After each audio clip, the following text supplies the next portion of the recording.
मैं हूं अंकित अवस्थी। आप हैं मेरे साथ में एक जाबाज के किस्से की शुरुआत करने। जी हां साथियों, आज हम एक ऐसी कहानी आपके साथ साझा कर रहे हैं जो एक मशीन के अदम्य साहस का परिचय देती है। एक मशीन जिसे आप मिग 21 के नाम से जानते थे, आज उसके लिए एक खास दिन इसलिए है क्योंकि फाइनली उस पर एक फेयरवेल स्पीच दिया जा रहा है।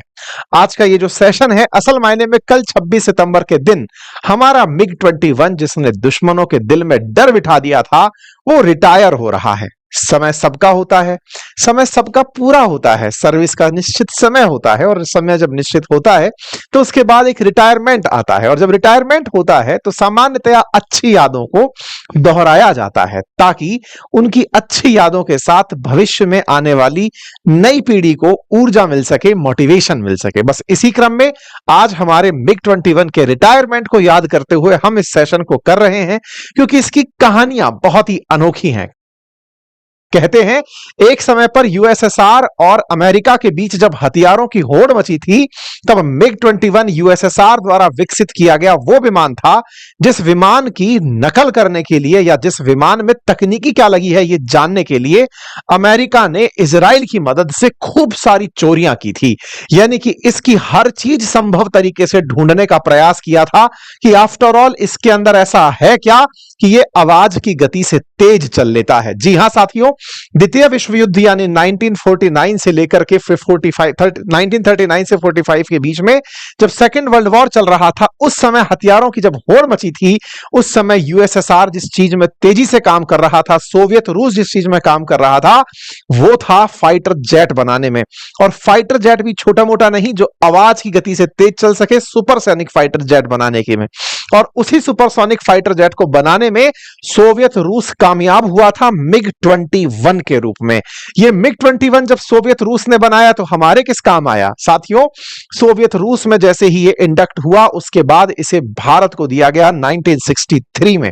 1963 से लगातार 40 साल से अधिक और इवन 60 साल से अधिक समय से यह भारतीय सेना में सेवाएं दे रहा है। और भारतीय सेना में दिए गए 6 दशक से इसकी सेनाओं का अब काल समाप्त हो रहा है। 60 साल में वैसे भी भारत के अंदर सरकारी नौकरियों में रिटायरमेंट हो जाता है, तो शायद मिग 21 अपनी एक उम्र पूरी करके रिटायर हो रहा है। इसकी याद को आज हम और बहुत जबरदस्त तरीके से याद करेंगे, चर्चा करेंगे। ये वही मिग 21 है साथियों जिसे अभिनंदन ने उड़ाया था और अमेरिकी फाइटर जेट F-16 को मार गिराया था। ये वही फाइटर जेट है जिसने पाकिस्तान से बांग्लादेश को अलग कर दिया था। ये वही फाइटर जेट है जिसके लिए इजराइल ने खुफिया तरीके से चोरी किया था। तमाम बातें इसके बारे में आज चर्चा करेंगे। फिलहाल के लिए कुछ तस्वीरें देखिए, पहचानिए मिग 21 को। यह है मिग 21 जिसकी एक एरा की समाप्ति हो रही है। शान के साथ इसको रिटायरमेंट पर सेरेमनी दी जा रही है। सूर्य किरण उड़ करके इसको साथ लेकर चल रहे हैं। रिहर्सल में इस तरह से वाटर कैनन से, जैसे कहते हैं ना 21 तोपों की सलामी, अब तोप को कोई क्या सलामी दे तो तोप को पानी की सलामी दी जा रही है कि भैया तुम शांत हो जाओ, तुमने दुश्मन के बहुत घर ढहाए हैं। उसे इस तरह से वाटर कैनन से स्वागत दिया जा रहा है, फेयरवेल का सम्मान दिया जा रहा है, रिहर्सल किया जा रहा है। कल यानी 26 सितंबर के दिन जब मिग 21 रिटायर होगा, डीकमीशन होगा, उसकी प्रिपरेशन इस समय चंडीगढ़ में चल रही है। इंडियन एयरफोर्स का मिग 21 62 साल की सर्विस के बाद जिसने F-16 को हराया हो, वह मिग 21 62 साल भारतीय सेना में रहने के बाद रिटायर हो रहा है। कहीं आप अपनी बातों से यह तो नहीं समझने लगे कि मिग 21 62 साल तक एक ही फाइटर जेट उड़ रहा था। जी नहीं साथियों, दुनिया भर में 10,000 से अधिक मिग 21 उड़े थे, जिनमें से लगभग 850 के करीब भारत को मिले थे।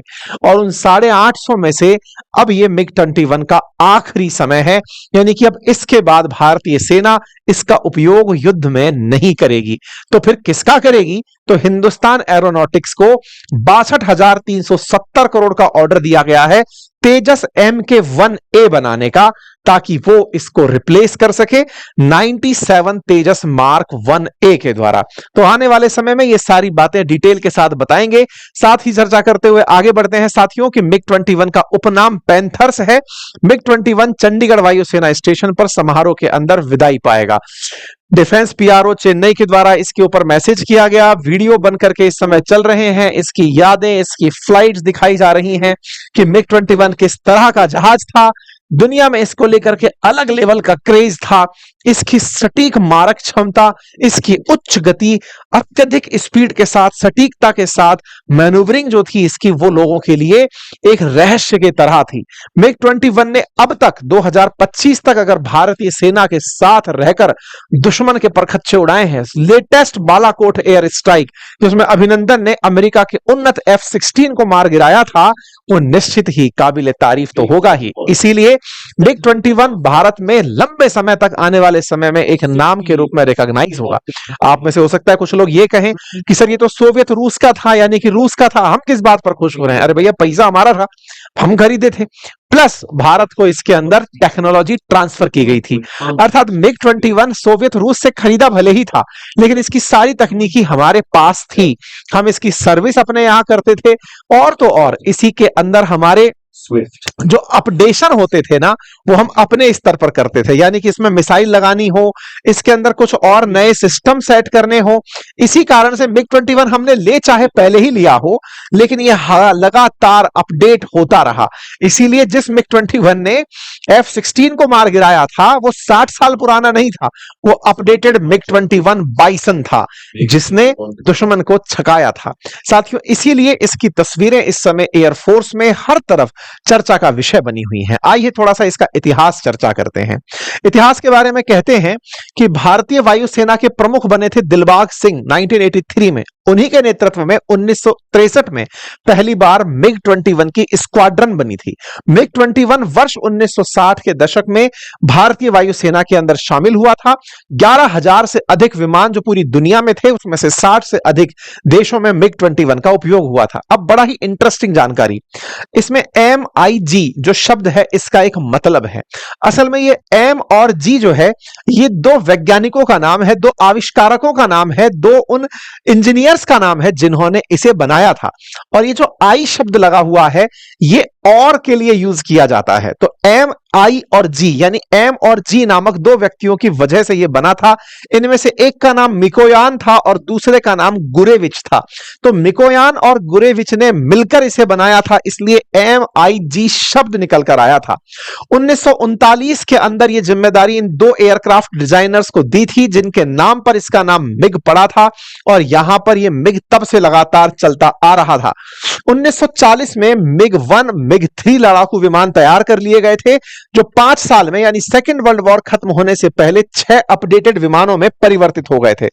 मिग 21 आते आते साल 1956 आ गया था, और उस समय 2229 किलोमीटर प्रति घंटे की रफ्तार से उड़ने वाला मिग बन चुका था। 1959 में मिग 21 सुपरसोनिक लड़ाकू विमान सोवियत यूनियन के एयरफोर्स फ्लीट में शामिल किया गया था। इंटरेस्टिंग बात है, 1959 में सोवियत रूस में शामिल हुआ और 1963 में यह भारत को दे दिया गया था। यह अपने आप में एक बड़ी कहानी है। इससे बड़ी कहानी है, इजराइल के द्वारा बाकायदा एक ऑपरेशन चलाया गया जिसका नाम ऑपरेशन डायमंड था। इजराइल की खुफिया एजेंसी मोसाद ने इसे चुराने के लिए, इसे हाईजैक करने के लिए लगभग दुनिया का हर संभव प्रयास किया। इसकी कहानी क्या है? मिग 21 असल में लगभग 11,000 के आसपास, 10,490 के आसपास बनाए गए थे, और उनमें से ये लगभग 60 देशों को दिए गए थे जो सोवियत रूस के साथ अच्छे व्यवहार के साथ थे। ऐसे में इस लड़ाकू विमान को इराक को भी दिया गया था, इजिप्ट को भी दिया गया था। मोसाद इसमें तकनीकी जानना चाहती थी कि आफ्टर ऑल इसके अंदर ऐसा क्या लगा है जो इसे सुपरसोनिक बनाता है, और अमेरिका और इजराइल इसकी टेक्नोलॉजी हासिल करना चाहते थे। इसीलिए इजराइल की इंटेलिजेंस एजेंसी मोसाद ने जीन थॉमस के नेतृत्व में मिग 21 के अपहरण का प्लान बनाया, जिसे ऑपरेशन डायमंड नाम दिया गया। लेकिन यह तरीका असफल रहा, वो मिग 21 का अपहरण शुरुआत में नहीं कर पाए। तीसरी बार 1964 में जाके मोसाद को मुनीर रेडफा नाम का एक इराकी एयरफोर्स का पायलट मिला, जिसको ईसाई धर्म लड़की से शादी करने के कारण इराक की फौज में प्रमोशन नहीं मिल रहा था।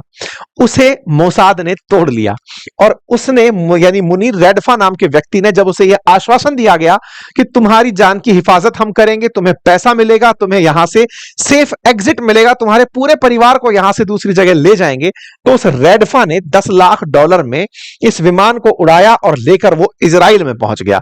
तो MiG-21 इजराइल तक पहुंचना, जैसे इन दिनों आप लोगों ने देखा होगा ना, F-35 जो अमेरिका का फाइटर जेट है उसे चाइना वाले चुराने का हर संभव प्रयास करते हैं कि उसके अंदर क्या तकनीक लगी है, उसमें स्टेल्थ टेक्नोलॉजी कैसे लगी है, वो कैसे किसी रडार में पकड़ नहीं आता, ये जानने की सब में होड़ मची रहती है। बिल्कुल वैसे ही MiG-21 के लिए अमेरिका और इजराइल में होड़ मची थी, दोनों मिलकर के इसकी जानकारी जुटाना चाहते थे और इस तरह से वो लोग इस विमान को चुराने में कामयाब हुए थे।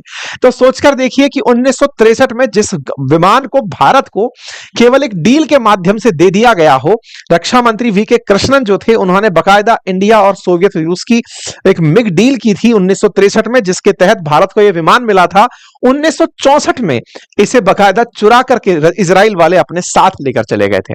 हमें यह जरूरत कैसे महसूस हुई? तो हुआ यह कि जब 1962 का हम युद्ध लड़ रहे थे, उस समय पाकिस्तान की सेना को अमेरिका द्वारा F-104 स्टार फाइटर्स मिल गए थे। चाइना के साथ हम युद्ध के अंदर पिछड़ रहे थे। हमें आवश्यकता महसूस हुई कि हमारे पास सुपरसोनिक फाइटर्स होने चाहिए और यह हर युद्ध की जरूरत है साथियों। अभी जिस तरह से हमें राफेल दिखाई दिया, ऐसे उस समय पर हमें इसकी जरूरत महसूस हुई और जब इसकी जरूरत महसूस हुई तो हमने इसके ऑर्डर प्लेस किए सोवियत यूनियन को। 1963 में हमें इसका पहला बेड़ा मिला। साल 1963 में फर्स्ट सुपरसोनिक के नाम से हमारा एक स्क्वाड्रन नंबर 28 बनकर तैयार हुआ, जिसमें 6 MiG-21 शामिल किए गए। यह वो पहला स्क्वाड्रन है जिसके नेतृत्व को दिलबाग सिंह कर रहे थे, जो बाद में एयरफोर्स चीफ बने। 1963 के अंदर इस प्रकार से भारत का पहला स्क्वाड्रन बन करके तैयार हुआ MiG-21 के साथ, जिसने बनते ही 1965 के युद्ध में और 1971 के युद्ध में पाकिस्तान के होश उड़ा दिए। पाकिस्तान को बहुत बुरी चोट दी। कहते हैं कि इसी की चोट के चलते 93,000 सैनिकों ने हथियार डाल दिए थे, क्योंकि युद्ध में बड़े ही निर्णायक होते हैं फाइटर जेट्स जो जाकर के दुश्मन के होश को गायब कर देते हैं, हिला देते हैं। 1971 के बाद 1999 की बात हो तो भी कारगिल युद्ध में भी टॉप चोटियों पर जाकर इसने हमले किए और 2019 में बालाकोट हवाई हमले को भी इसी के द्वारा अंजाम दिया गया, जब F-16 को अभिनंदन ने अपनी डॉग फाइट में मार गिराया था। आपके सामने वो तस्वीरें हैं जब F-16 को MiG-21 से हरा दिया गया था। इस तरह से इसकी अनगिनत साहस की कहानियां हैं। ये MiG-21 भारत में 62 साल में 31 स्क्वाड्रंस के साथ 6 डिफरेंट वेरिएंट्स के साथ मिलकर भारतीय सेना को सर्व कर चुका है। तो मतलब टेक्निकली ये भारत का प्रोटेक्टर रहता हुआ एक लीजेंड है जो फिलहाल रिटायरमेंट पर है। इसके रिटायरमेंट के दिन पर्टिकुलर भारत के जो चीफ हैं, एयर चीफ जो हैं, उनके द्वारा इसको उड़ाया गया। कल इसका जब रिटायरमेंट होगा उससे पहले इसकी फाइनल फ्लाइट ली गई। यादें जुड़ी होती हैं बहुत सारे पायलट्स, क्योंकि जिस तरह से आप और हम किसी पर्टिकुलर व्हीकल के साथ अटैच हो जाते हैं, ऐसे पायलट्स की प्रॉपर फाइटर जेट्स उड़ाने की एक ट्रेनिंग होती है और ऐसी ट्रेनिंग में कुछ फाइटर जेट्स के पायलट्स इनके साथ अपने आप को रिलेट करते हैं, अर्थात उनका पूरा जीवन मिग के साथ निकला है, तो मिग के साथ उनके इमोशंस हैं। यानी कि अगर वो मिग रिटायर हो गया तो समझो कि वो भी अपनी तरीके की सर्विस से रिटायर हो गए। अब उन्हें अगर कोई दूसरा फाइटर जेट उड़ाना होगा, चाहे तेजस ही उड़ाना हो, उसके लिए अलग से फिर 6 महीने की ट्रेनिंग लेनी होगी। उनकी जो मिग के साथ एक्सपर्टाइज थी, जो उसके मैन्यूवरिंग को वो जानते थे, उसकी डॉग फाइट्स को लड़ना जानते थे, वो सारी चीजें अब औरों के साथ में उन्हें सीखनी होंगी। तो समटाइम्स पायलट्स या तो अपना रिटायरमेंट ले लेते हैं या दूसरे बेस पे शिफ्ट हो जाते हैं। ये मतलब उनके लिए भी एक तरह से फाइटर जेट्स के साथ साथ पायलट्स के लिए भी एक रिटायरमेंट का सा अवसर देखा जा रहा है। फिलहाल के लिए MiG-21 के रिटायरमेंट पर हम सभी भारतवासी उसकी भारत के प्रति जो सेवा समर्पण रहा उसको याद करते हैं। लेकिन अब सवाल आता है कि सब रिटायरमेंट की आवश्यकता क्या थी जब ये उड़ ही रहा था? तो साथियों, उसका बहुत बड़ा कारण था कि सोवियत रूस ने भी अब इसका यूज करना बंद कर दिया है। दुनिया भर में लगभग 11,000 के आसपास मिग बने, 840 भारत के अंदर थे, चेकोस्लोवाकिया के अंदर 194 थे और 10,000 सोवियत रूस ने बनाए थे। लेकिन अब इसको सोवियत रूस ने भी डिसकंटिन्यू कर दिया, दुनिया भर के देश इसको डिसकंटिन्यू कर चुके हैं।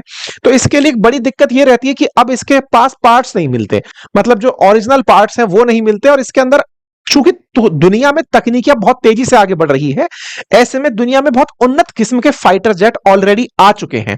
मतलब हद यह है कि अफगानिस्तान जैसा देश अब इसका यूज नहीं करता, दुनिया में 60 देश इसका यूज करते थे, अब कुछ ही देश हैं जैसे कि भारत, अंगोला, क्यूबा जैसे कुछ देश हैं जो इसको यूज करते हैं। अधिकांश देशों ने इसे अब यूज करना बंद कर दिया है। क्यों? क्योंकि इसके अंदर अब जो तकनीकी रूप से और उन्नत किस्म के फाइटर जेट आ चुके हैं, वो ज्यादा सस्ते भी पड़ते हैं, लो मेंटेनेंस होते हैं और आसानी से हैंडल किए जा सकते हैं, है ना। तो तकनीकी इसकी अब आउटडेटेड हो चली है। दूसरा क्या कारण है? दूसरा इसका सबसे बड़ा कारण है कि इसे उड़ता हुआ कॉफिन कहा जाता था, उड़ता ताबूत कहा जाता था, फ्लाइंग कॉफिन कहा जाता था, क्योंकि इसने अपने पूरे कार्यकाल में बहुत सी दुर्घटनाएं देखी हैं। हमारे पास 840 एयरक्राफ्ट थे, उनमें से 1970 के बाद हम 170 पायलट्स इसकी वजह से खो चुके हैं। 1986 और 1984 के बीच में हमने लगभग 840 एयरक्राफ्ट के आधों को खो दिया था। 2010 से 13 के बीच में 14 MiG-21 हमने खो दिए थे। इसके चलते इसे फ्लाइंग कॉफिन के नाम से जाना जाता था। माना जाता था कि इसमें हमारे पास जितने थे उसमें से आधे तो उड़ते उड़ते ही ब्लास्ट हो गए। इसकी अधिकांश कहानियां 200 पायलट्स की शहादत इस विमान के क्रैश होने से बनी है। इसी कारण से वर्ष 2022 में जब यह बाड़मेर के अंदर क्रैश हुआ और 2 पायलट्स की जान चली गई, तब सरकार ने डिसाइड किया कि अब इसे ग्राउंड करने का समय आ गया है, क्योंकि इसकी वजह से विलेजर्स की, पायलट्स की मौत हो रही है। बेहतर है कि अब इसे ग्राउंड कर दिया जाए, इसे उतार दिया जाए। और इसी के चलते MiG-21 को उतारने का निर्णय लिया गया। बहुत सी जांचें हुई, बहुत सी रिपोर्ट्स निकल कर आई। मेजर वजह बताई गई कि मानवीय भूल इसलिए क्योंकि डायरेक्ट MiG-21 जो कि अपने आप में एक सुपरसोनिक विमान है, उसी को ही अगर ट्रेनिंग में दे दिया जाएगा तो मानवीय भूल होने के चांसेस रहते हैं। बल्कि हॉफ फाइटर जेट का इस्तेमाल, ट्रेनर का इस्तेमाल होता है, लेकिन अगर आप डायरेक्ट इसी को ही ट्रेनिंग में दे दे रहे हैं पायलट को, तो जल्दी से कई बार पायलट्स की तकनीकी भूल से भी ऐसी दिक्कतें हुई हैं। टेक्निकल दिक्कत तो बताई ही जाती है कि ये जिस तरह से इसके कॉकपिट में बैठकर रनवे को देखा जाता है, तो इसका रनवे का विजन बहुत कम बनता है। रनवे का विजन ना आ पाने के कारण इसके अंदर लैंडिंग प्रॉब्लम्स की भी बातें की गई, क्योंकि पायलट्स को कई बार लैंड करने में दिक्कत आती थी। और बर्ड स्ट्राइक से माना जाता है कि इसकी कुल जितनी भी दुर्घटनाएं अब तक हुई हैं, उसमें से 10% पक्षियों के टकरा जाने से इसकी दुर्घटनाएं हुई हैं। तो ऐसे बहुत से कारण निकल कर आए MiG-21 की असफलता के, जिसके चलते MiG-21 के साथ में हमारे कई पायलट शहीद हुए। इसी कारण से यह निर्णय लिया गया कि इसे अब नहीं चलाया जाएगा, और यही ध्यान में रखते हुए MiG-21 को अब रिटायर किया जा रहा है। अब रिटायर हुए MiG-21 का क्या होगा? जिस तरह से कारगिल के अंदर आप यहां पर वॉर मेमोरियल में MiG-21 रखा देख रहे हैं, ऐसे बहुत से वॉर मेमोरियल में यह रखा दिखाई देगा। कल चंडीगढ़ के फंक्शन के बाद इसे बीकानेर का जो नाल एयर स्टेशन है वहां पर भेज दिया जाएगा।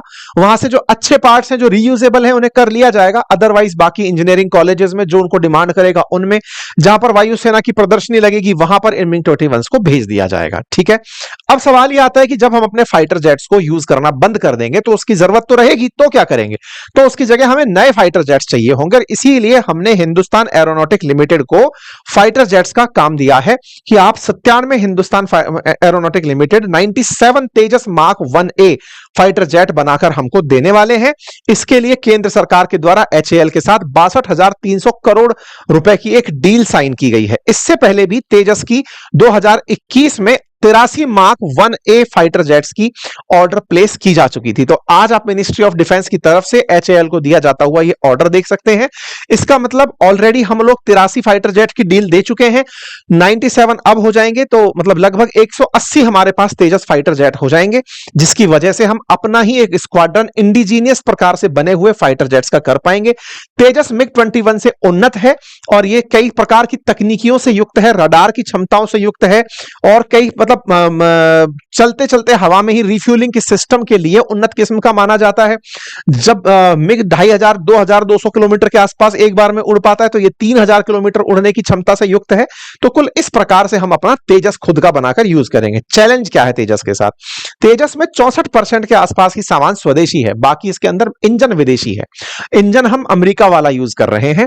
तो ऐसे में एक तो इसका हमारी सेना को 2028 में मिलना शुरू होगा, तो एक तो समय के अंदर देरी है। है, तो आवश्यकता है कि HAL इसकी तेजी से आपूर्ति सुनिश्चित करे। नंबर दूसरा, क्योंकि भारत के पास अपने इंजन नहीं है और हमको 5th जनरेशन, क्योंकि तेजस 4th जनरेशन फाइटर जेट है, हमें 5th जनरेशन फाइटर जेट की जरूरत है, तो आवश्यकता है कि हम स्वदेशी रूप से इसका विकास करें। और इसी कारण से प्रधानमंत्री ने इस बार लाल किले की प्राचीर से अनाउंस किया था कि हम चाहते हैं कि हम चिप से लेकर शिप तक भारत में बनाएं, और इसी वजह से Bharat 5th generation fighter jet पर अपना काम कर रहा है। भारत सरकार ने अपनी तरफ से कहा कि हम 5th जनरेशन फाइटर जेट बनाने पर विचार कर रहे हैं, और ये आप ताजा खबर देख रहे हैं कि L&T और बेल ने ज्वाइन करके भारत में 5th जनरेशन फाइटर जेट बनाने का प्रोजेक्ट शुरू कर दिया है। सर, भारत सरकार की मंशा और प्राइवेट कंपनियों के द्वारा किया गया जो ये हौसले का काम है, इससे हो सकता है एक दिन भारत अपना फाइटर जेट का इंजन बनाने में कामयाब हो। और अगर हम इस कामयाबी को प्राप्त कर जाते हैं तो निश्चित ही भारत उन दुनिया के शुमार देशों में शुमार हो जाएगा जिनके अपने 5th जनरेशन फाइटर जेट हैं। निश्चित ही भारत के लिए यह बहुत गौरवशाली क्षण होगा। उम्मीद है आप सभी साथियों को MiG-21 की यह गौरव गाथा पसंद आई होगी और भविष्य के लिए आप सबके मन में एक उम्मीद जगी होगी। आप क्या विचार रखते हैं, अपनी राय कमेंट बॉक्स में जरूर रखें। चैनल पर नए हैं तो चैनल को सब्सक्राइब करना ना भूलें। Thank you so much.